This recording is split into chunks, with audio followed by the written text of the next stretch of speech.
marcher dans cet établissement, pas faire la volonté de ton père. Ne crois pas faire la volonté des fumeurs de guerre.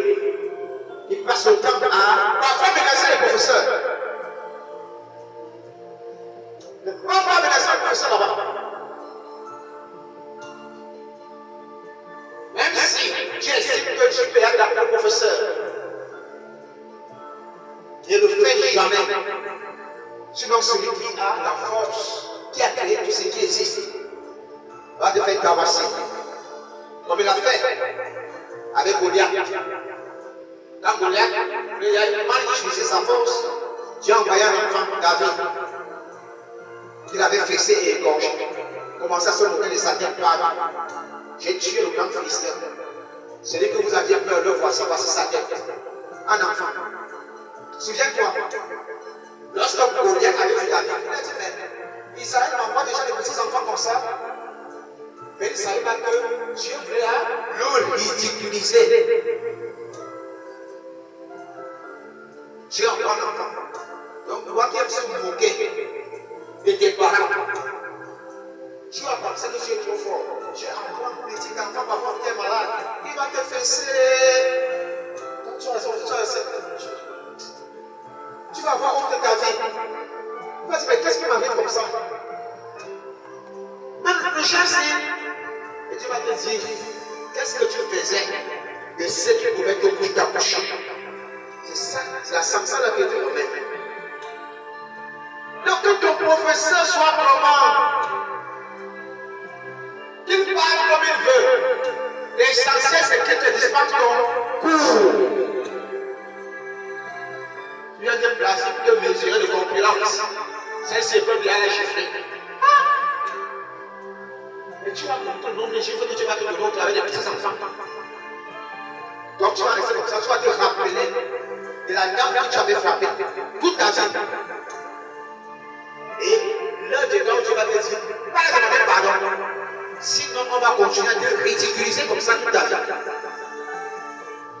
Alors, n'utilise pas ta force pour te lever contre ce que tu as établi devant toi. Mais plutôt les honorer. Utilise cette force pour les honorer. Souviens-toi, même lorsque David a eu plus de force que le roi Saül, il a dit au roi, il ne veut jamais me lever contre toi, lever ma main sur toi. Et le roi a reconnu que c'était plutôt lui qui était méchant que David était un homme bon, comme l'Éternel avait vu.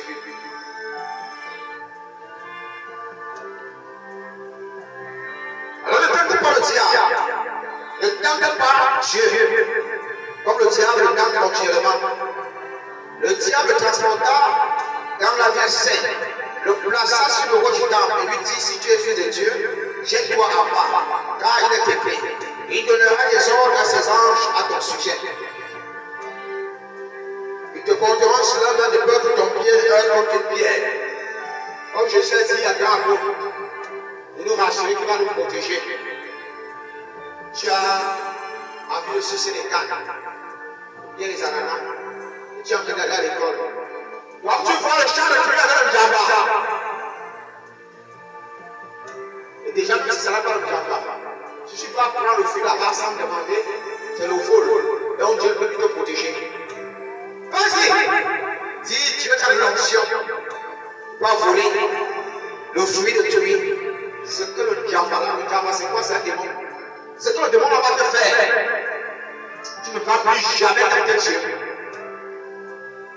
Mais si un marabout s'énerve, il dit qu'il t'envoie un sort, c'est là que Dieu va te dire, mon fils, il t'avait dit qu'il t'avait moi le jour qu'il fallait des actes prophétiques par la main de mon serviteur.